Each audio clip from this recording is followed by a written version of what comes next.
2019년 새해가 시작됐습니다. 우리는 모두 새해를 맞이하면 당연히 올 한 해는 좀 더 잘 되고 올 한 해는 좀 더 내가 바라는 것들이 이루어졌으면 좋겠다는 새해의 결심들을 갖고 있습니다. 오늘 예배하는 여러분은 어떤 결심을 가지고 한 해를 지금 출발해서 진행하고 있습니까? 올해는 내가 좀 더 건강했으면 좋겠다. 아마 이게 보편적인 소리일 것입니다. 그래서 다이어트도 하고 각종 비타민도 먹고 운동을 통해서 나는 좀 더 건강을 잘 돌보리라. 또 우리의 젊은이들은 미래를 향해서 나가야 하기 때문에 직장을 구하기 위해서 나는 이러한 것들을 준비하고 내게 주신 한 해를 달려가겠다. 이런 계획들을, 결심들을 세웠을 것입니다. 이런 모든 것을 한마디로 표현하면 우리는 2019년도 한 해도 건강한 삶을 누리고 싶다 할 것입니다. 오늘 우리에게 주신 히브리서 13장 1절 상반절 말씀을 보십시오. 하나님의 사랑을 확인할 때 건강한 삶을 살게 됩니다. 형제 사랑하기라고 하는 말씀이 나옵니다. 형제 사랑하기를, 이 말씀은 그냥 갑자기 튀어나온 것이 아니고 앞에 전제된 이야기가 먼저 있습니다. 그게 뭘까요? 바로 하나님의 사랑입니다. 히브리서 13장의 이 형제 사랑 이야기가 나오기까지는 히브리서 1장부터 12장까지의 전제된 이야기가 있는데 그것은 바로 하나님의 사랑입니다. 하나님을 믿는 그리스도인 공동체 성도들이 그들의 삶 속에서 너무나 어렵고 고통스러운 일들을 경험하면서 점점 히브리서 10장 25절 말씀에 보면 모이기를 패하는, 모임에 열심내지 못하는 모습이 나타나기 시작했고, 또 10장 32절에 보면 그들은 박해를 받고 있었습니다. 구약시대에 우리에게 주신 율법을 따라서 하나님을 섬겨야지 예수를 통해서 주는 이 복음으로 하나님을 섬기는 것은 아니다 하면서 동료 유대인들에 의해서 심한 박해를 받고 있습니다. 쉽지 않습니다. 그러다 보니까 히브리서 12장 13절 말씀 또 이후에 보면 그들은 드디어 피곤하고 낙심하기 시작합니다. 손과 발에 힘이 다 빠집니다. 이제 안 되겠다. 예수라고 하는 이름을 믿다간 우리의 삶이 유지되기 어렵다. 다시 옛날로 회귀하자. 참된 믿음을 포기하고 싶은 이런 유혹에 떨어져 있는 이 히브리서 서신을 받는 공동체를 향해서 하나님이 말씀하고 계신 것입니다. 예수 그리스도를 내가 너희에게 보냈다. 구약시대의 성도들은 하나님의 약속의 말씀을 끊임없이 들었지만 이제는 인간의 몸을 입고 찾아오신 예수 그리스도, 그분이 바로 우리 가운데 오셨고 하나님의 약속의 성취가 나타난다. 그분은 대제사장으로 이 땅 가운데 오셔서 그토록 짐승을 죽여 피를 뿌리면서 드렸던 그 제사를 폐기하시고 완전히 자신의 몸을 들여서 하나님의 구원을 완성하신 그 역사를 우리에게 보여주신다. 그러니 너희가 성경을 읽고 아는 것처럼 많은 어려움과 고난과 낙심과 절망은 믿음의 과정 가운데 누구에게나 일어나는 일이지만 믿음의 영웅들이 있지 않느냐 하면서 믿음의 영웅들에 대한 이야기를 쭉 보여주고 있습니다. 그리고 말씀하십니다. 너희가 오늘의 고난과 고통은 사실은 참된 아버지이신 하나님께서 너희를 온전케 하시기 위해서 징계하시는 사랑의 손길임을 거기까지 너희가 깨달아야 할 것이다. 결국 하나님의 사랑을 확인할 때에 너희는 다시 반드시 건강하게 될 것이다. 오늘 하나님 믿는 성도들의 연약함은 많은 핑계와 이론과 생각을 동원해서 설명하지만 사실은 단 한 가지입니다. 하나님의 사랑이 확인되지 않을 때에 신자는 성도는 연약해집니다. 하나님의 사랑을 확인하고서야 우리는 자기를 감당하고 손을 내밀어서 함께 살아가는 동료 그리스도인들과 이방 불신자들까지도 사랑할 수 있는 힘이 우리의 내면 안에서 솟아날 수 있습니다. 그러므로 진정한 건강성은 하나님의 사랑을 확인할 때에 찾아옵니다. 스타벅스 세대를 위한 전도라고 하는 책을 쓴 리처드슨이라고 하는 미국의 휘튼 대학원의 교수가 있습니다. 이분이 어느 날 네덜란드 암스테르담에 가서 전철을 타고 가고 있는 중인데 거기서 한 청년 젠이라고 하는 젊은이를 만나게 됩니다. 항상 여행할 때마다 가족들과 친구들에게 인터넷을 통해서 연락하기 때문에 인터넷 카페를 찾으려고 그 암스테르담에 전차를 타고 가는 중입니다. 창가를 내다보고 있는데 성령께서 그 마음에 바로 옆에 서 있는 젊은이에게 다가가서 말을 걸라고 하는 그런 신호를 보내십니다. 그걸 느꼈다는 거죠. 리처드슨이. 그래서 그에게 다가갔습니다. 바로 옆에 있으니까 도시가 참 아름답습니다. 이렇게 말을 걸기 시작했고 그 젊은이는 이 리처드슨에게 관광하러 오셨습니까? 물어봅니다. 아니요, 저는 빌리그레암이 후원하는 수련회가 이 암스테르담 수도 중심가에 있기 때문에 거기를 향해 가고 있는 중입니다. 이렇게 대화를 주고받을 때 그 젠이라고 하는 젊은이의 마음이 쉽게 열려지는 것을 느꼈습니다. 그리고 그가 고백하기를 나는 전에는 교회 다니고 그리스도인이었지만 지금은 아닙니다. 나의 삶이 너무나 고통스럽고 힘이 듭니다. 내가 이 암스테르담에 거한 지 4년째 되었는데 너무나 외롭고 고통스럽습니다. 그리고는 재빠르게 질문을 던지기를 당신은 혹시 홍등가에 가본 적이 있습니까? 예, 나는 홍등가 근처를 지나가긴 했지만 결코 그 안에 들어간 적은 없습니다. 제니 말하기를 저는 몇 번 홍등가에 들어갔었습니다. 저의 공허감과 외로움을 이길 수가 없어서입니다. 그리고 최근에 내가 거기에 간 사실을 안 내 여자친구 진지하게 교제하면서 결혼을 생각하고 있었던 여자친구가 결별을 선언하게 되고 나는 그것 때문에 고통과 분노와 배신감에 붙잡혀 있습니다. 자기의 이야기를 스스럼 없이 그렇게 털어놓았습니다.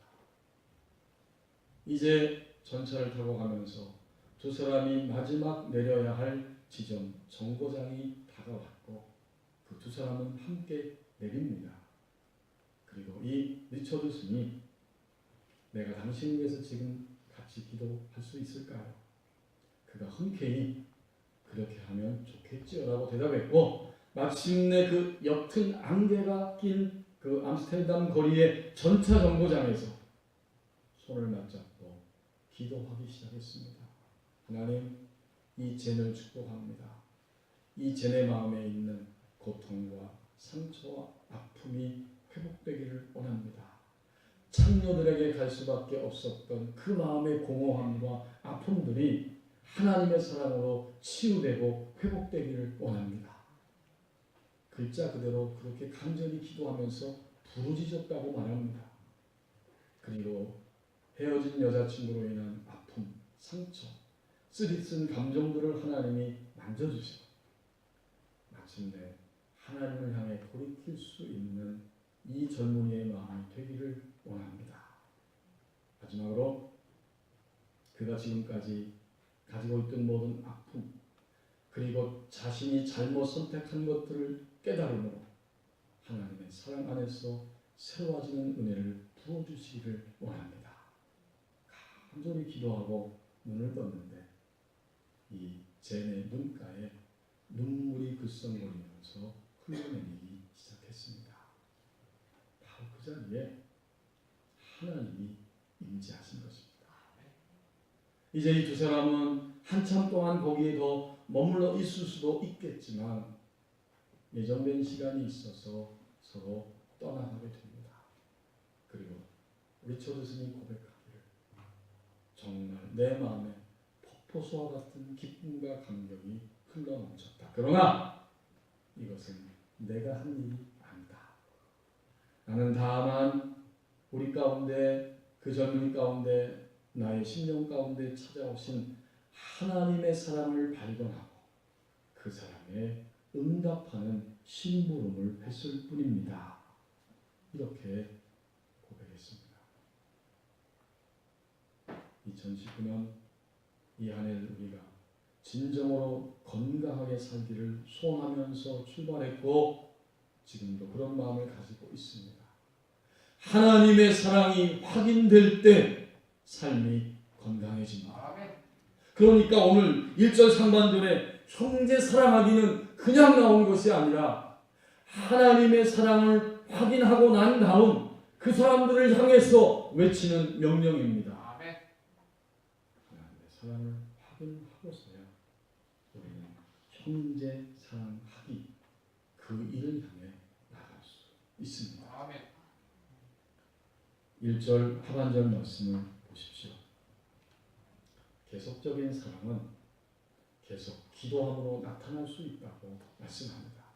한두 번은 우리가 할 수 있어요. 억지로라도 한두 번은 사랑할 수 있지만 오늘 1절 하반절은 하나님이 아주 분명하게 말씀하십니다. 형제를 사랑해야 한다. 사랑하라. 어떻게? 한두 번이 아니고 지속적으로 끊임없이 형제 사랑하기에 머물러 있어야 한다. 계속 형제를 사랑하기. 이것이 그리스도인의 모습이라고 말씀합니다. 아멘. 우리는 사람을 사랑하는 것이 그렇게 쉽지 않습니다. 사실은 우리 인간의 힘으로는 어떤 사람도 사랑하는 것이 불가능합니다. 우리는 우리의 감정을 사랑이라고 착각하고 우리의 경험을 사랑한다고 착각합니다. 내면 안에서 진정한 사랑을 가지고 그것도 지속적으로 계속해서 사랑하는 것은 인간의 힘으로 불가능하기 때문에 하나님 앞에 계속 기도함으로 기도할 때에 계속적인 사랑이 나타날 수 있습니다. 그래서 2019년에 우리 장로님이 기도하신 것처럼 우리 교회 하나님이 증거하는 공동체가 되라고 말씀하시면서 그것이 어떻게 가능한가? 기도 모임에 참여할 때 가능해지는 것입니다. 우리는 개인적으로 가정에서 직장에서 길을 가면서 운전하면서 언제나 기도할 수 있습니다. 동시에 교회를 통해서 열어놓은 하나님의 공동체를 향한 기도 모임에 참여할 때에 계속적으로 사랑하는 원동력을 얻게 됩니다. 여러분 2019년에 기도 모임에 참여하십시오. 항전직들 참으로 참여하십시오. 모든 성도를 참으로 기도 모임에 참여하십시오. 새벽을 깨우시고 금요 심야 기도의 시간에 나와 기도하시고 중보기도 모임에 함께 참여하여서 기도해야 합니다. 기도는 너무나 놀랍습니다.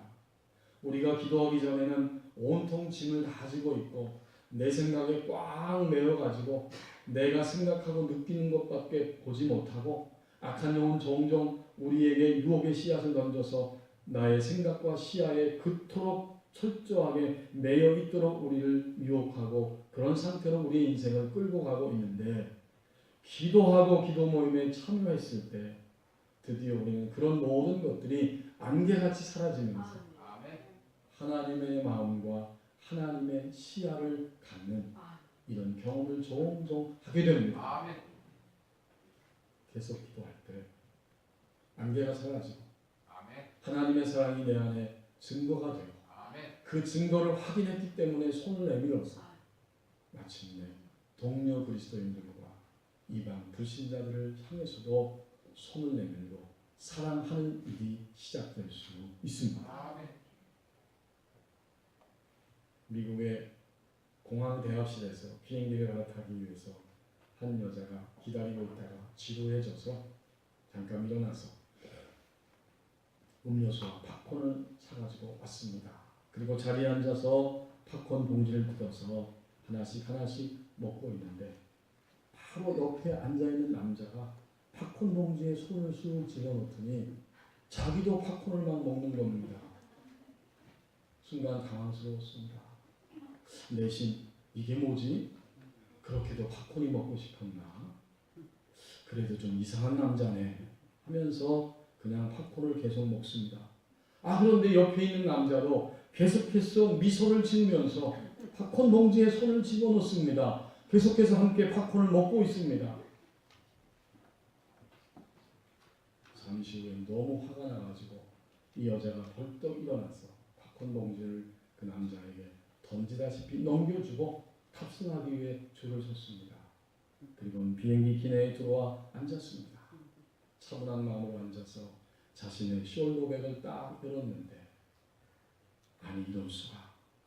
그 숄더백 안에 뜯지 않은 팝콘 봉지가 그대로 담겨져 있었습니다. 무례한 팝콘녀를 용납한 남자가 거기에 있었던 것입니다. 여러분 이것은 실제로 일어난 해프닝인데 그것은 바로 우리의 모습이지 않습니까? 우리는 내가 생각하고 판단하는 것이 전부 진리라고 생각하지만 우리 자신의 모습을 모를 때가 너무나 많습니다. 조금만 지나면 내가 생각한 것이 항상 옳지 않다는 사실을 실감하는 때가 종종 있습니다. 내 입장에서는 상대방을 배려한다고 행동했지만 그것이 오히려 상대방을 더 아프고 힘들게 했다는 사실도 조금만 시간이 지나면 발견하기도 합니다. 사람은 너무나 다른 존재이기 때문에 사람의 힘으로 한 인간을 사랑한다고 하는 것은 거의 불가능에 가깝습니다. 한두 번은 사랑할 수 있겠지만 한두 번은 연극처럼도 할 수 있겠지만 오늘 성경은 말합니다. 형제 사랑하기를 계속하는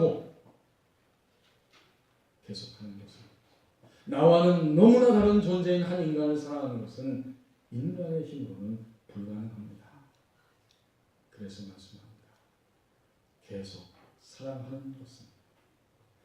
사랑하는 것은 계속 기도함으로만 가능하다. 앞에 서두에서 말씀드렸던 리처드슨의 이야기가 있습니다. 그의 절친한 여자친구 가운데 이레이라고 하는 여성이 있는데 이 이레이는 항상 자기가 사는 지역 모임에 참여하고 그 모임 가운데 누구를 내가 돌보고 섬길 것인가 이런 관심사를 가지고 있다고 합니다. 그리고 그녀는 지역 모임에 참가하고 나서 하나님 앞에 반드시 이렇게 기도한다고 합니다. 하나님께서 먼저 찾아가서 일하고 계신 장소를 알려주시기를 원합니다. 그날도 그가 그렇게 기도했을 때 하나님이 아주 폐쇄적으로 살아가는 한 여성을 이레이의 마음 가운데 생각나게 하셨습니다. 이레이는 아침에 출근할 때마다 그 동네의 아파트 창가에 서 있는 여성을 보곤 했습니다. 이제 그 여성에 대한 마음을 주셨기 때문에 이레이는 그녀를 향해서 출근하면서 손을 흔들었습니다. 처음에는 아무 반응이 없지만 계속해서 손을 흔들었더니 언젠가부터 창가에 무표정으로 서 있던 여성도 그렇게 손을 흔들기 시작합니다. 며칠 지난 다음엔 음식을 만들어서 찾아갔습니다. 그리고 음식을 조금씩 나눕니다. 하지만 아무 말이 없습니다. 그리고 더 시간이 흘러갔을 때 이제 성령께서 때가 되었다고 하는 사인을 자신에게 주는 것을 느꼈다고 합니다.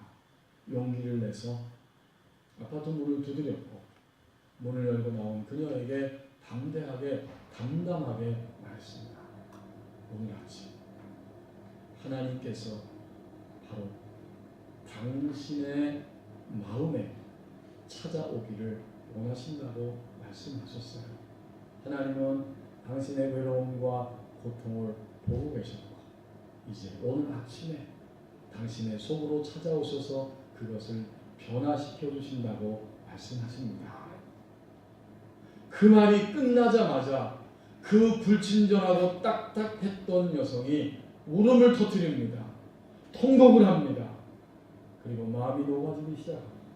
마침내 그날 아침 함께 기도하며 하나님께 자신의 인생을 드리게 됩니다. 그리고 후에 이 여성이 이레이에게 말하기를 바로 그날 아침 나는 나의 삶이 너무나 권고하고 힘이 들어서 하나님이라고 하는 분이 있다면 그 하나님이 자기를 도와주시고 하나님이 나의 이런 모든 공공함과 아픔을 바꿔주실 수 있을까라고 하는 의문을 품고 있었다는 것입니다.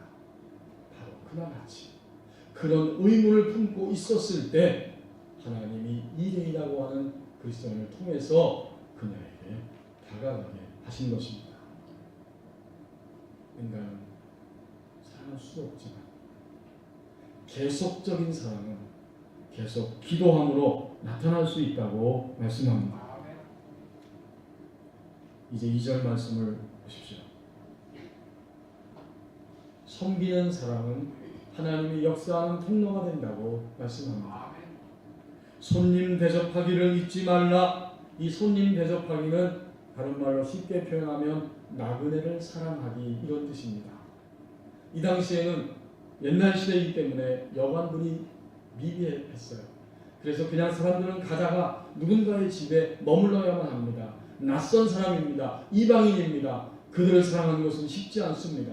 그래서 오늘 2절 말씀에서 손님 대접하기를 잊지 말라. 생전 처음 보는 사람일지라도 낯선 사람일지라도 낯선 사람을 사랑하는 것이다. 그리고 2절 하반절에서 이로써 부지 중에 천사들을 대접한 이들이 있었느니라 이렇게 말씀합니다. 잊지 말라고 하는 이야기는 소홀히 하거나 무관심하지 말라고 하는 뜻입니다. 낯선 나그네를 사랑하는 것을 소홀히 여기거나 무관심하지 말라. 성경을 보아라.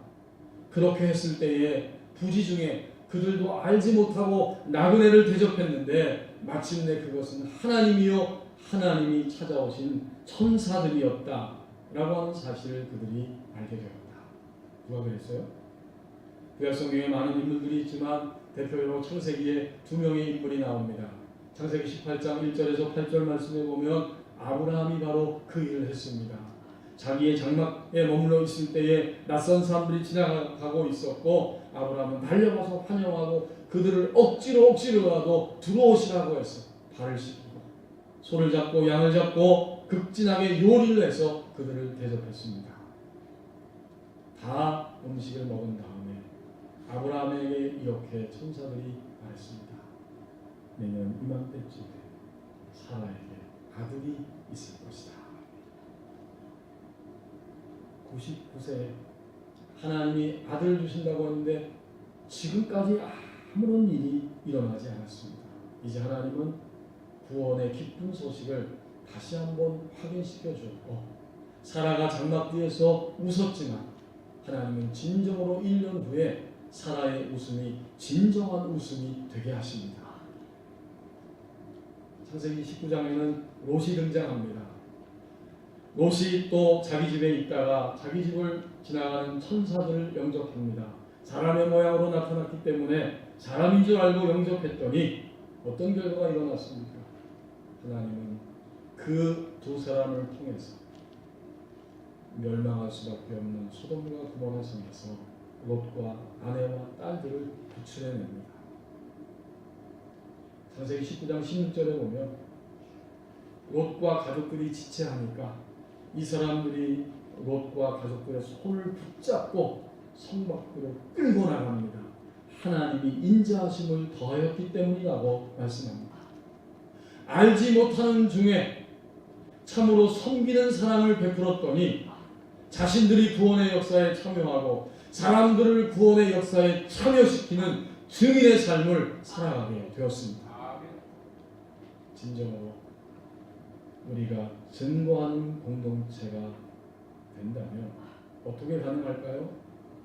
오늘 두 번째로 하나님이 말씀해 주십니다. 관계 전도를 통해서 사람들과 만나라는 것입니다. 여러분, 관계 전도는 바로 섬기는 사랑을 의미합니다. 그냥 섬기는 거예요. 성령님의 인도를 따라서 사람을 대면하고 그와의 관계를 사랑으로 이끌어갑니다.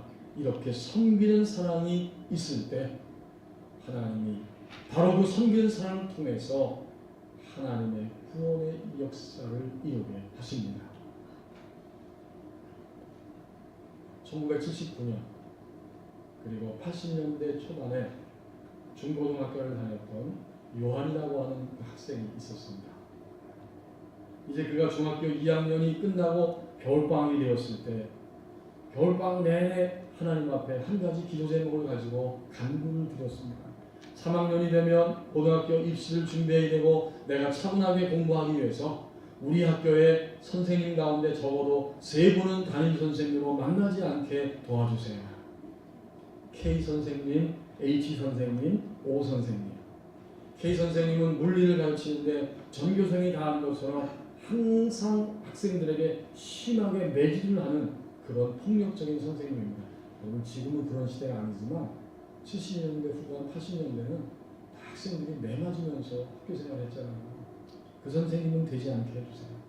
H 선생님은 역사를 가르치는 선생님인데 이 선생님은 처음부터 끝까지 공부하면서 전혀 엉뚱한 이야기를 끊임없이 하다가 마지막도 엉뚱한 얘기함으로 도대체 수업을 뭘 했는지 알 수가 없다고 합니다. 이 선생님도 안 됩니다. 마지막에 오 선생님은 반기독교적인 강성 무신론자라고 합니다. 교회 다니는 학생들은 무조건 멸시하고 모멸하고 심하게 다룹니다. 그는 동료 교사들 학생들이 만약에 교회 다닌다 하는 것을 아는 순간 첫 번째로 던지는 한마디의 말이 야, 너도 환자냐? 하고 그 말이다. 너도 기독교 환자냐? 그래서 열심히 기도했는데 겨울방학이 끝나고 드디어 학교에 갔더니 반과 담임 선생님이 배정됐는데 이 요한이는 3학년 17반, 담임 선생님은 바로 그 유명한 오 선생님. 큰일 났습니다. 하나님이 나의 기도에 응답하시지 않는구나. 걱정이 됩니다. 그래도 이제 학교에 드디어 입학해서 다시 학교에 3학년 다니면서 반장으로 선출이 됐습니다.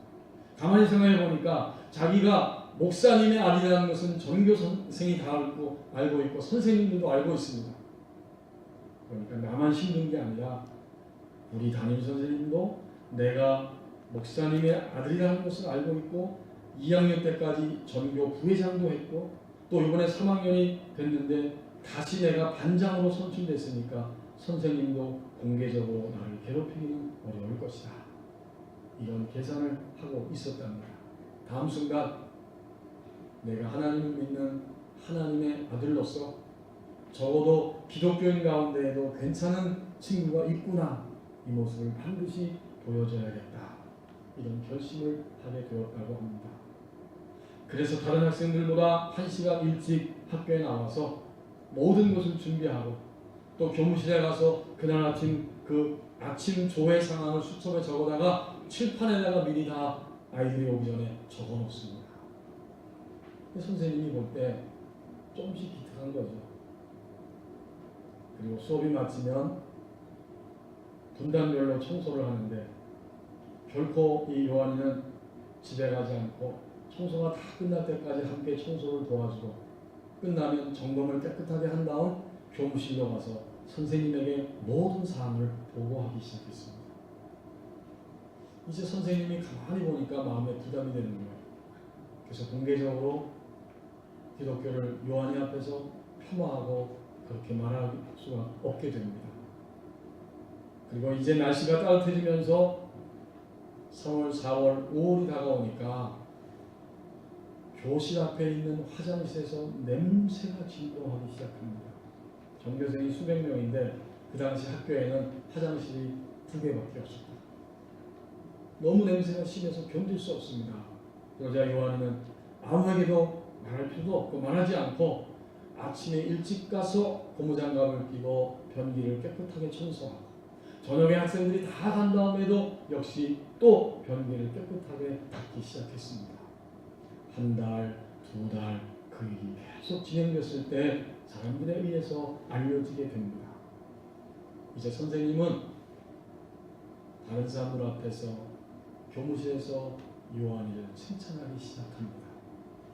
요한이는 겨울방학 때 그렇게 기도했는데 하나님이 기도 응답 안 하셨지만 힘들 거라고 생각했지만 이제는 오히려 선생님과 함께 좋은 관계 속에서 학교 생활을 하고 있습니다. 어느덧 시간이 흘러서 2학기가 시작되고 9월이 지나가고 10월 초가 됐을 때 담임선생님이 요한이를 불렀습니다. 그리고는 그의 귀에다 대고 이렇게 속삭였다고 합니다. 요한아, 나 지난주부터 교회 나가기 시작했다. 이게 다 내 덕분이다. 엄청난 일이 일어난 것입니다. 정말 하나님께서는 기도에 응답하시지 않는 것이 아니라 하나님의 방법과 뜻대로 자신을 통해서 무신론자, 강성 무신론자 선생님을 하나님의 품으로 인도하기를 원하셨습니다. 중3 학생의 이 섬기는 사람, 이것이 바로 한 영혼을 하나님께로 이끄는 놀라운 열매로 나타났습니다. 바로 그 요한이는 지금 목회를 하다가 한국교회를 위해 선교한다고 하나님의 음성을 듣고 새물결 플러스라고 하는 출판사를 세우고 한국교회와 젊은이를 섬기고 있는 김요한 목사님입니다. 우리가 하나님의 사랑을 확인할 때 우리는 손을 내밀 수 있고 계속해서 지속적으로 사람들을 사랑할 수 있게 됩니다.